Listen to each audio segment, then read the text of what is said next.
This is Chasing the Horizon, a podcast by, for, and about motorcyclists, brought to you by the BMW Motorcycle Owners of America and Web Bike World.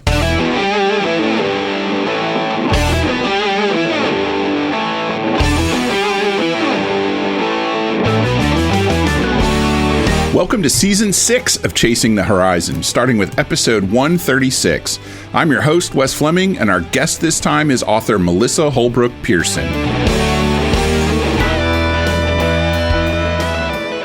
If you live in or find yourself riding in Arizona, you can now legally engage in lane splitting, with restrictions, of course.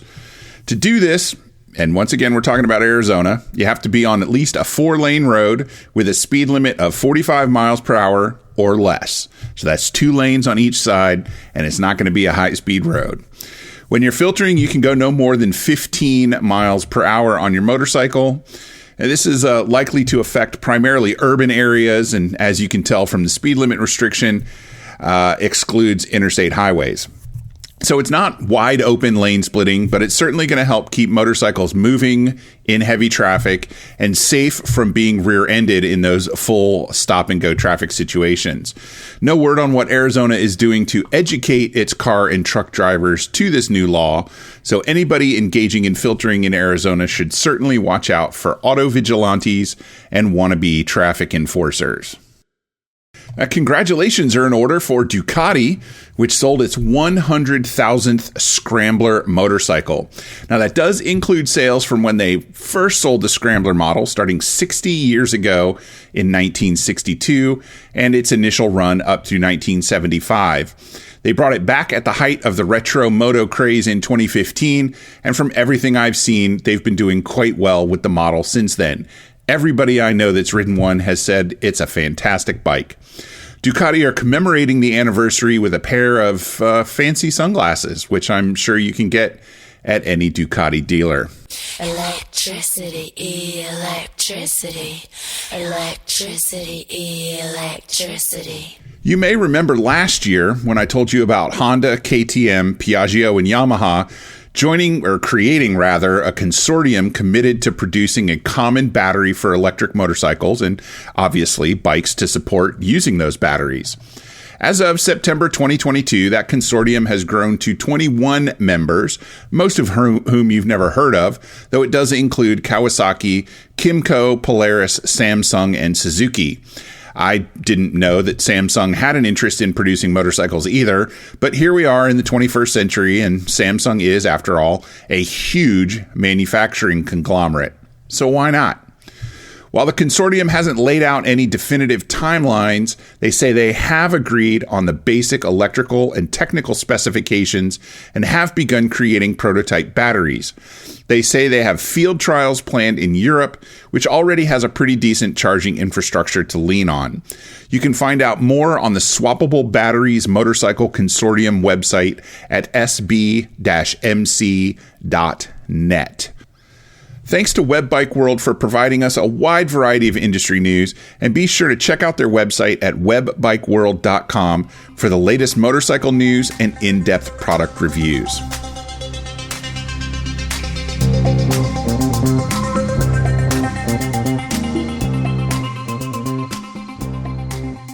Joining me on this episode of Chasing the Horizon is author and motorcyclist Melissa Pierson. Melissa, welcome to the show. Hello. So tell me a little bit about, I want to talk about your books, and I want to talk about your writing and your riding, and a little bit of your process of both, but I like to start with the writing part. So talk to me a little bit about how you got started in motorcycling. I know, like a lot of us, you had a gap in your motorcycling life. So tell me a little bit about how you got started. Well, just, like for a lot of us, I think it was a bit of an accident, a gift that just dropped into my lap by way of a significant other who didn't last, but motorcycles did. Yeah. He was a rider, and I was, riding pillion with him a lot. And then he just one day sort of burst the universe open for me by saying, well, there's these classes you could take and learn how to ride yourself.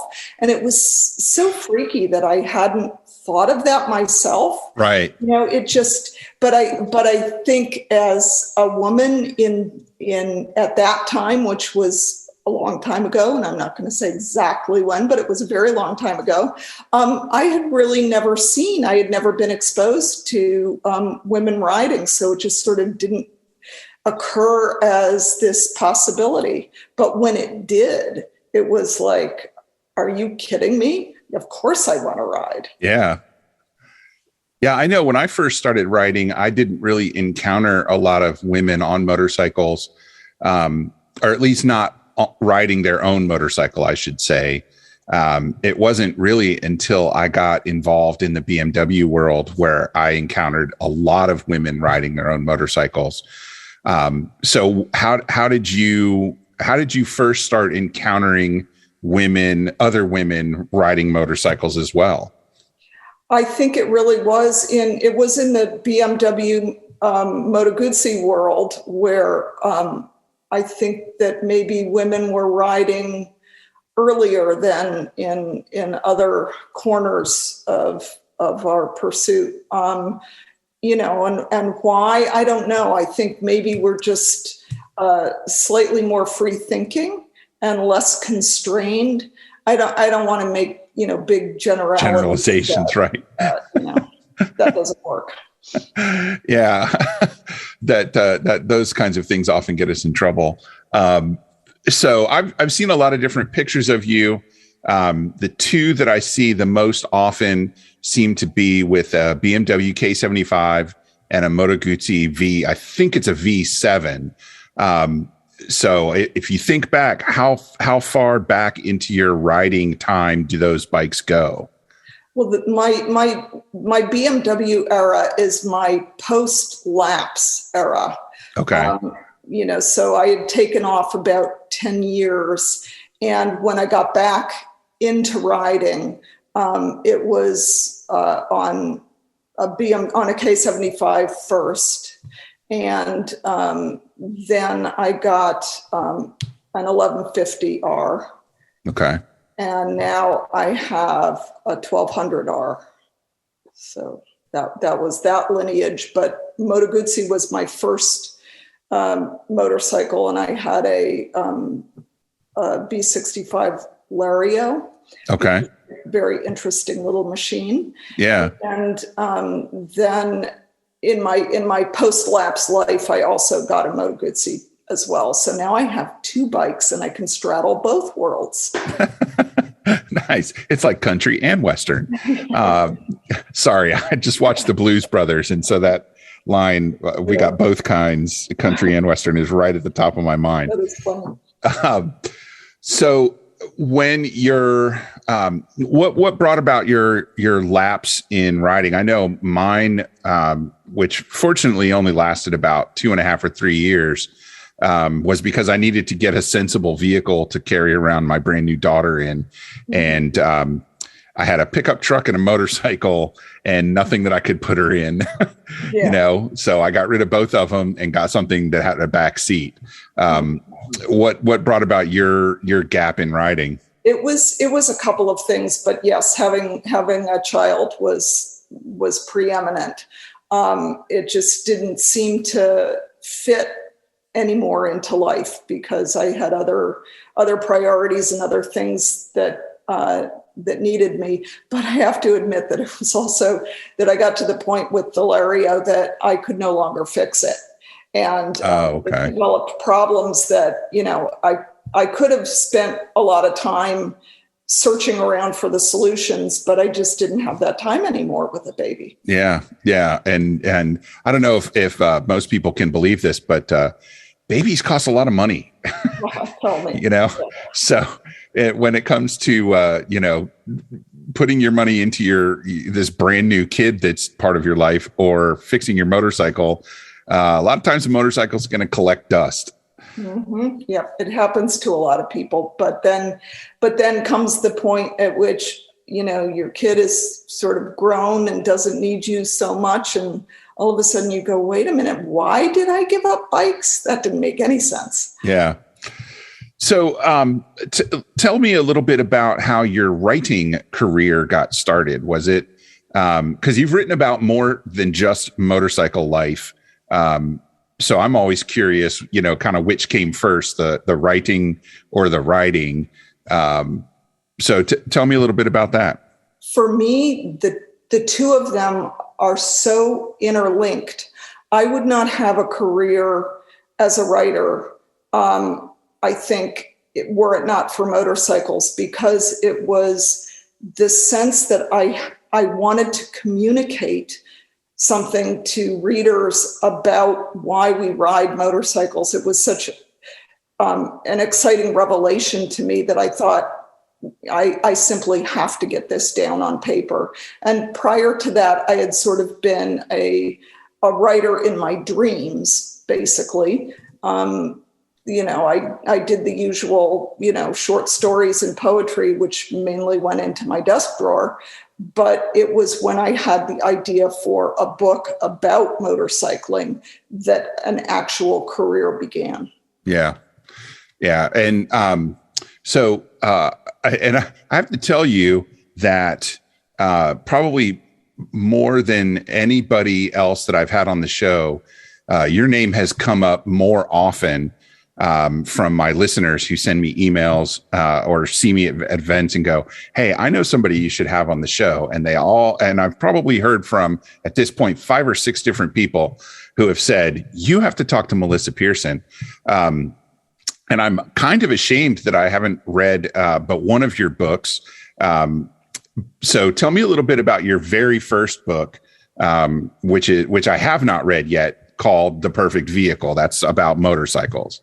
Yeah, that's the more sort of universal topic, because people might have already heard me talk about this story, but it still sort of amazes me that I was so naive when I started writing that book that I believed somehow that it would only be of interest to people who didn't ride, because I thought that, of course, riders already knew all this stuff. They knew why we rode and what it felt like, and the history and the sociology of it. So I figured that nobody would really be interested in that who already was experiencing motorcycling.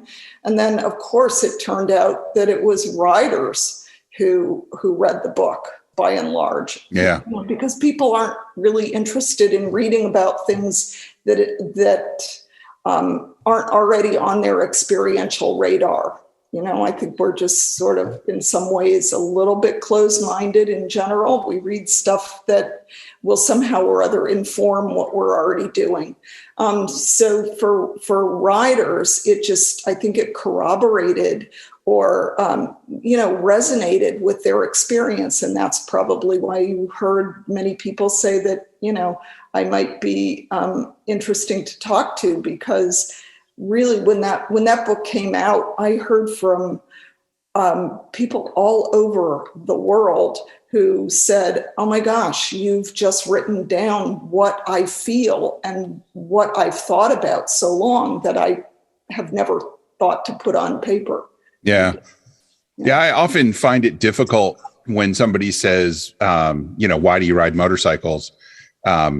Because I often can't put into words what it is about motorcycles that makes them a part of my life. I would rather have a motorcycle than a car, even in an area where having a motorcycle isn't really the smartest thing in the world to do. I've been actually without a car for several months and don't plan on buying one and for several more months, which is a luxury. I can get away with that because I work from home, which makes it very easy. But yeah, and I think that's the gift of a writer, is being able to put into words things that other people wish they could say. Well, especially about something like riding, which really doesn't partake of logic or sense. It's a sensory experience. We do it because it feels good, because it feels like nothing else. we can also do many other things that feel good in different ways, but riding hits a sweet spot that I don't think is repeated in any other thing that I've ever encountered in life. So, it's not like I'm not explaining logically why people should ride, because frankly, that would be a pretty tough argument to make, except, because we get better mileage and stuff like that.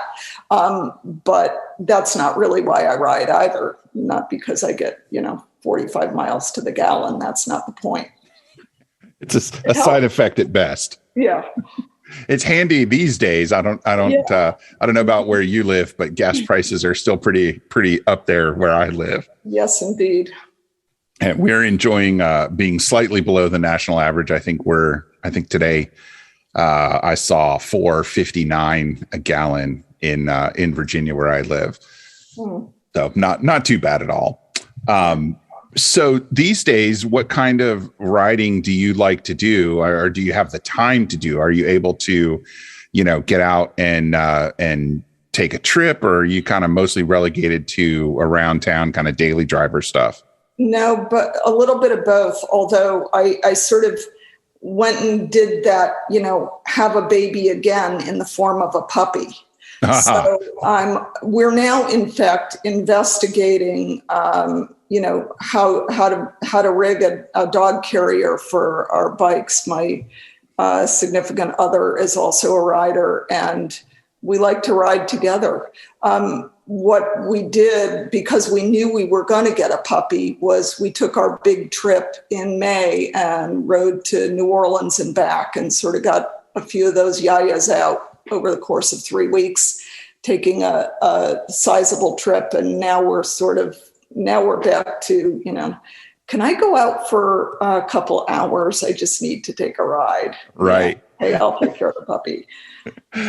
Yeah, that's the number one reason I don't have a dog, is because I ride as much as I do. And my wife, although she likes dogs, does not want to take care of one, especially for days on end. Yeah, it's a big commitment. It's huge. Yeah. So maybe someday when my riding has drawn more to a close, I might investigate a dog. But for now, it's one cat that can take care of itself, sort of. So the way that I first became aware of you as both a rider and a writer was through your book about John Ryan, the book called The Man Who Would Stop at Nothing, because I was part of the Iron Butt magazine, if you remember that publication that existed for about 5.5 or 6 years. And through that, heavily invested in the Iron Butt community. Even though I've never done an Iron Butt competition, I do enjoy the certification rides and the people. They're my people. So I knew who John Ryan was, and we were all very excited that a book was coming out about him. And unfortunately, a couple of years later, he died in a crash, which was obviously devastating to a lot of folks who knew him much better than I did. But I would really enjoy hearing about the difference from a writer's perspective in, writing about motorcycling in general to writing about one motorcyclist specifically, and kind of how you make that transition in the storytelling. Yeah, that's a really good question. And I have thought about it a lot, because after I finished The Perfect Vehicle, I thought, okay, I've done all that I can do on the subject of motorcycles. I really did, try to cram into that book pretty much everything I thought of on the subject. And then I went on to write about other subjects that interest me. Yeah. And I never dreamed that I was going to come back to write anything of any length on motorcycles again. But then I met John, and it was because, people who know him know that he's he was incredibly modest and humble. So when I met him and he said, yeah, I just, I sort of do these rides. And I said, well, what kind? And he started telling me about them. And I went, no, wait, no. You've made some mistake. That's not possible. Human beings can't do that stuff. And he would say, well, yeah. And I thought, oh, okay, he might be a good subject for a magazine article. Yeah. I asked if anybody had ever written a magazine article about him. And he said no at that time. And I thought, okay, I'm just going to keep this in my back pocket as a subject. And then we struck up a friendship. And as more and more of his world, not only the rides that he did, but the long distance riding community, which is a fascinating, insular, very close knit tribe of people who are united by this bizarre need to do what they do, which is, truly strange. I thought, wow, this is a subject because this is a world inside of a world. Yeah. And it has its own laws, its own language, its own state flag, as you will. It's something, it seemed to be motorcycling distilled. It had spent a long time on the stove and now it was cooked down to its very essence. Yeah, one of the things that I really enjoyed about the book was that we didn't come across as crazy. A lot of crazy in a good way, right? Well, I'm not sure I would even use that term, but a lot of times when I talk to somebody about the kind of writing that I'd like to do, and it invariably the iron butt rides come up, and they start looking at me like there's something wrong, almost like how people kind of look at you when you have a tragedy that happens in your life and they kind of cock their head to the side and they get ready to say, "Oh, yeah." That's almost how they look at you when you start talking about even the concept of even the most basic iron putt ride. So I really appreciated that through the book, you kind of exposed the community without, in a non-sensationalistic way. You didn't kind of, like I said, you didn't make us look nuts. Yeah, no, I just found it was fascinating to look at from the outside and try to understand, because I think that it's almost, you're really constituted in a different way. It's neither bad nor good. There's no judgment attached to what people decide feeds some aspect of their needs or their pleasure. It's not for everybody. But then what is, can you think of one thing that, I like to swim recreationally. This does not mean that I'm going to necessarily undertake to swim the English Channel. That's a whole other kind of swimming. It's right. Swimming, but as you say, that's a good term to use. It's conceptually different. It's hard for a lot of writers to understand why somebody would want to do that. But the fact that they do want to do that, I think, says something about human beings and how we evolved. Because I think it's really about serving something that's in us, that's in all of us, but that certain people want to feel and, sort of go to the full extent of our biological possibilities. Yeah. Yeah. I like the way you put that. It's almost like you have a way with words. So what other kinds of things do you like to write about these days? Well, I guess it's really, if I have to find any uniting principle among all the books that I've written and essays and things like that, it's really, I guess, about things that I feel passionate about, and I find other people have a kind of, the kind of driving passion that pulls you over obstacles. So I'm deeply interested in history and the way it imprints on the land and where we can go and find it and see it in our everyday world, because sometimes it hides. So that's what I'm thinking about these days. I also wrote about women and horses, which is another kind of passion. You just can't explain it. It's not logical. It's deeper than logic. Yeah, and that world has a lot of different layers to it, like motorcycling does. I have a cousin who was a dressage rider for years and years and years.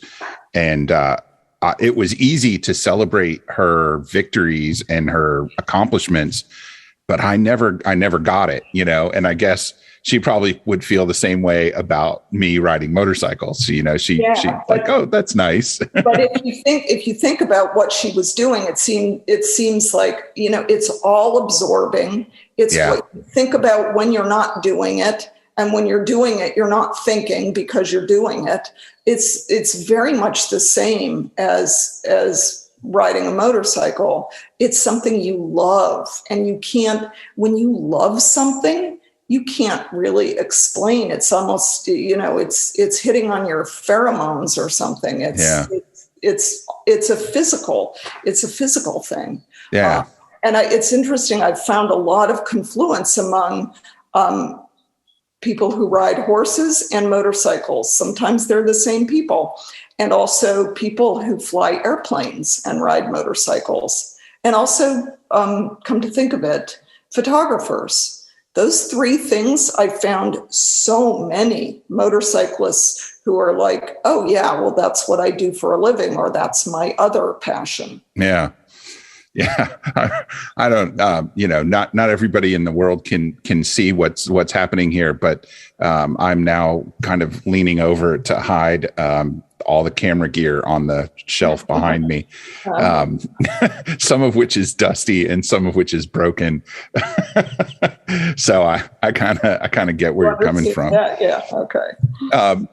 I would also like to hear a little bit about your book called The Place You Love Is Gone, because that's a book. I have a copy of the book and I haven't read it yet because I'm one of those people that has like a stack of books and I read them, the new ones go on the bottom and I read from the top and it takes a while. But I got that last year after I rode to Montana and back, and I made a very specific point of staying off of the interstates as much as I possibly could on that trip. And I was stunned really at what I saw in small town America, especially across what a lot of people refer to as the flyover states.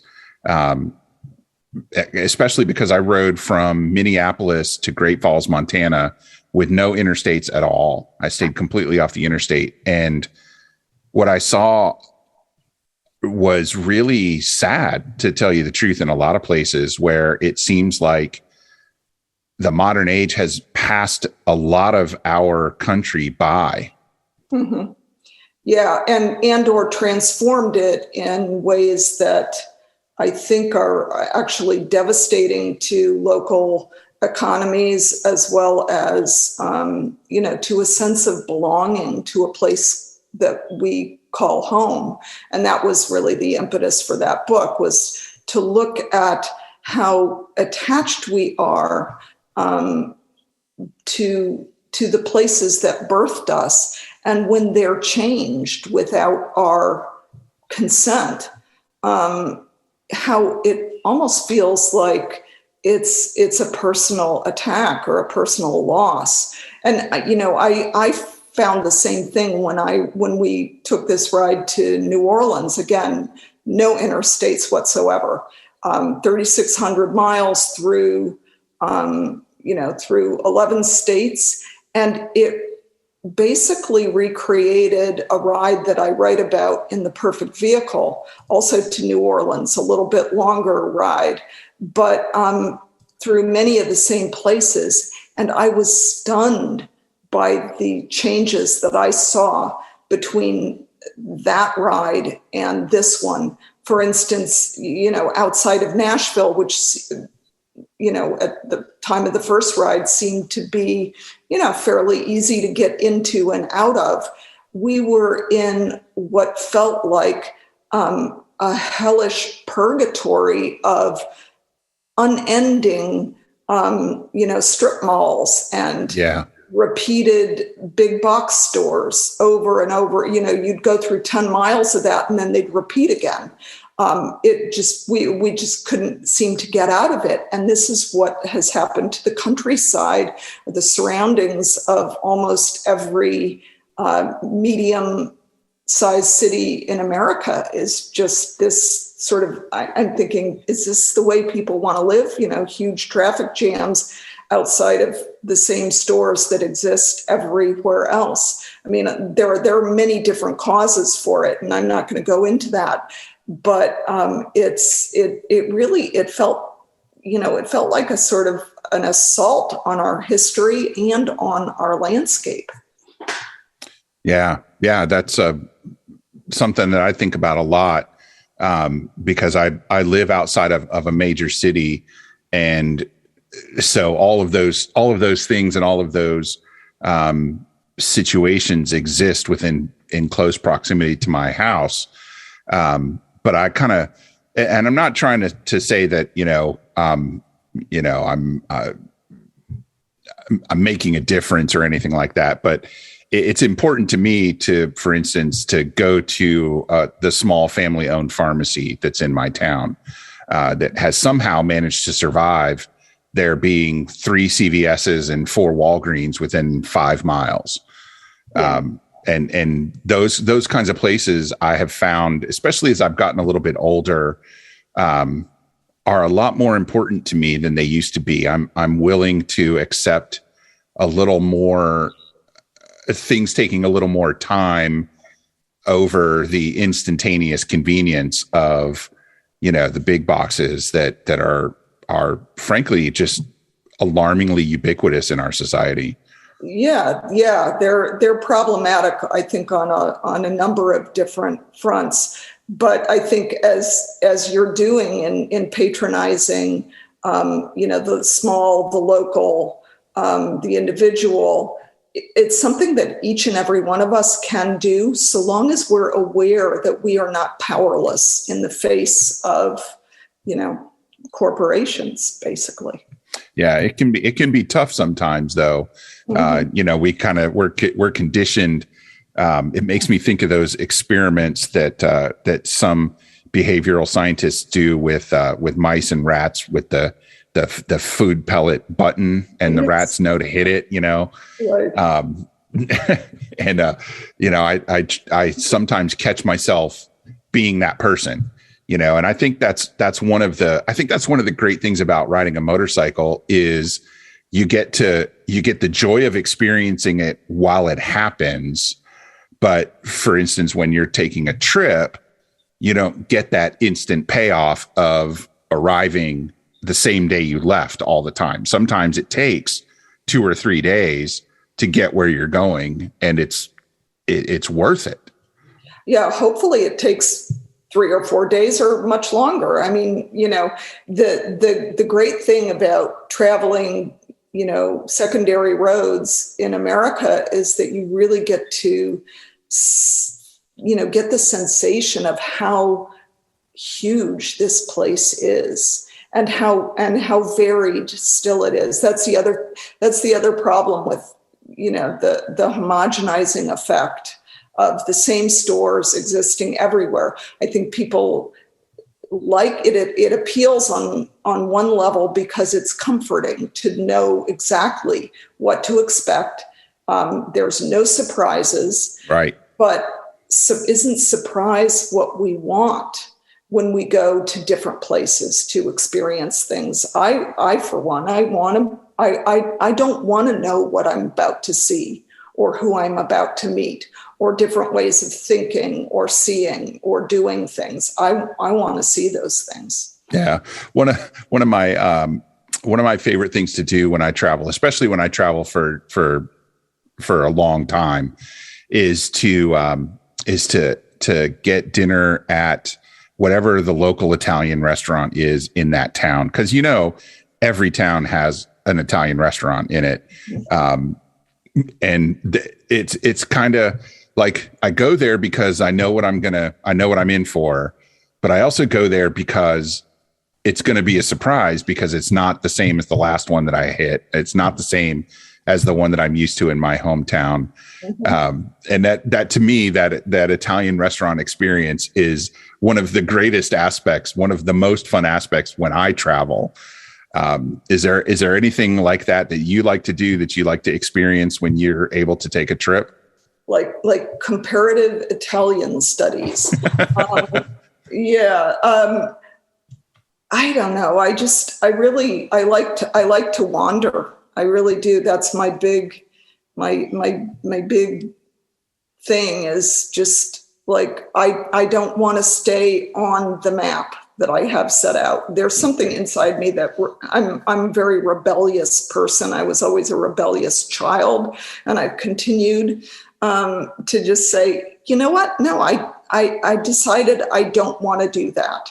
And it's great being on a bike because you can be flexible in a way that you can't necessarily in other ways. So, I mean, frankly, traveling by motorcycle is pretty much the only way I want to travel. Yeah. Getting on a plane in one airport, which is not, the New York airport is not New York, right? It's its own thing. Airports are like their own little city states. And then you get out in another airport into a climate controlled environment, and you might as well have stayed home. You didn't actually travel. You were in a tin can for a while, but I want the feeling of actually going across those miles. I want to feel them under my wheels. It really emphasizes that you are going from one place to another if you're on the ground. Yeah, absolutely. And I've discovered that when I have to, and it's been a while since I was forced to fly anywhere, but anytime I fly to a high elevation city, Salt Lake, Denver, something like that, I always have elevation sickness for a couple of days. But I find that when I ride there, no problems. Because you've acclimated for a while. Yeah, that just the difference of, spending a few hours getting up to the elevation rather than stepping off the plane and being there seems to make a lot of difference as my constitution has weakened over the years.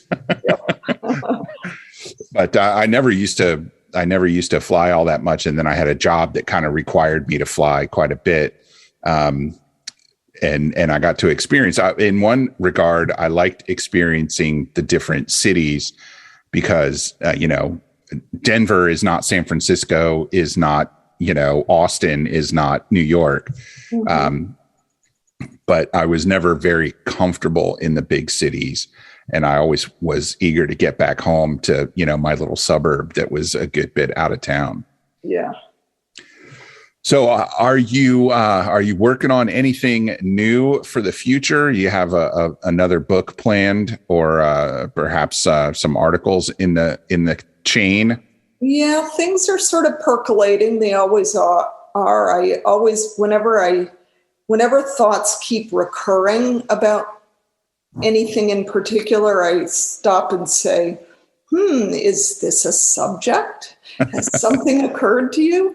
And bizarrely, I keep thinking about canals, the old canals that once crisscrossed the entire eastern third of the United States. Yeah.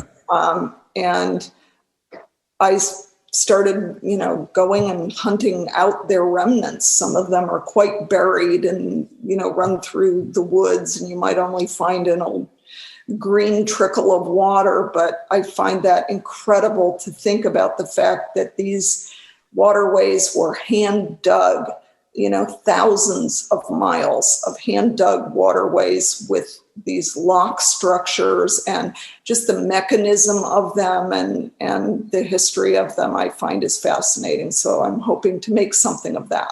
Well, that sounds fascinating. That's something that, I grew up in Ohio, and my family is from Ohio, and I spent several years there. And there's a lot of things that are still named after this and that the other canal. And I've never dug into it, but it's always been kind of interesting. The idea of, a horse or a mule or an ox toting a barge down a canal from one place to another has always been it's kind of the one of the essences of early American commerce and transportation. Transportation is huge. I mean, our ability to make a transportation system like that, or like the turnpikes, really revolutionized our way of doing business and made America what it is today. Now, I have to ask you, you are from Ohio. From where? My family, both sides of my family are from northwestern Ohio in the Lima area. Okay. Well, I'm northeastern Ohio. Okay. There. So the good part, yes, as I like to refer to it. No, it's sort of all the same, but northwestern Ohio had its own canal and northeastern Ohio had its. So there were two big ones. Yeah. The family, what little family I have that still lives there, we're mostly involved in the auto industry and have been in and out of work for the last decade as that industry has waxed and waned. Mm-hmm. Yeah. So where can people go to find you on the web to learn more about your books? And do you sell your books directly off the website, or no, do you have to? Don't. The place that I like to send people is bookshop.org, because that supports independent booksellers. Okay. And they are, one can also do the Amazon or Barnes and Noble thing. And my website is my name, melissaholbrookpierson.com. And so, I've sort of collected most of the pertinent information about what I write in there. And occasionally I can be found in various motorcycle magazines, or, well, I should say, the ones that still exist, which are fewer and fewer, right? Yeah. It's unfortunate, in my opinion. Some people don't lament the decline of the motorcycle publication industry, but I'm one of the people that really does. I love magazines. I always have since I was a kid. I grew up in a military family, and so magazines, when we lived overseas, magazines were our most immediate connection to American culture. Yeah. So I developed a love of magazines on all different kinds of topics from an early age. And so when I got into motorcycles, that was kind of how I connected with my people early on. Right. There's something about flipping pages and seeing everything from the columns to the ads. It's different with a pop-up ad on a website. It's just, I don't really know, but there isn't that sense of wonder and surprise and immediacy that you feel when you have a print magazine in your hands. But what are we going to do? This is not the world we live in. Yeah, that's true. And the one thing we can count on is that things are going to change.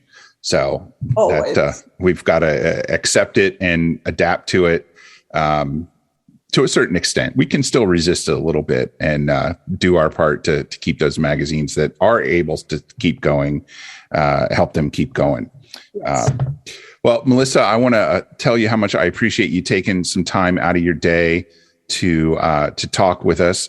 And I'm amazed that the dog hasn't made an appearance, because usually I can tell who has a dog. Yeah, no, the dog is out for a ride in a Porsche right now. So, oh, that's a pretty sweet life right there. Isn't it nice? Yeah. And I hope that everything goes well for you the rest of the summer, and you get to do a little bit more traveling. Yeah, I hope so too. Thank you.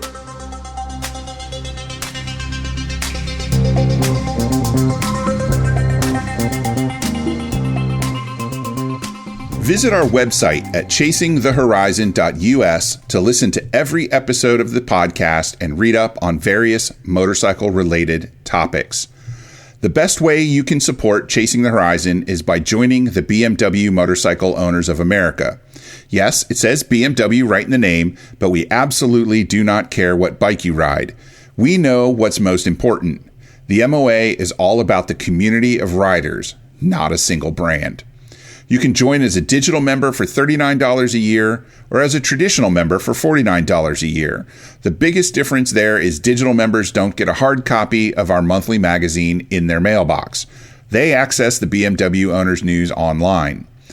Each membership supports digital offerings like Chasing the Horizon, The Ride Inside with Mark Barnes, and everything else the MOA does. Find out more at bmwmoa.org.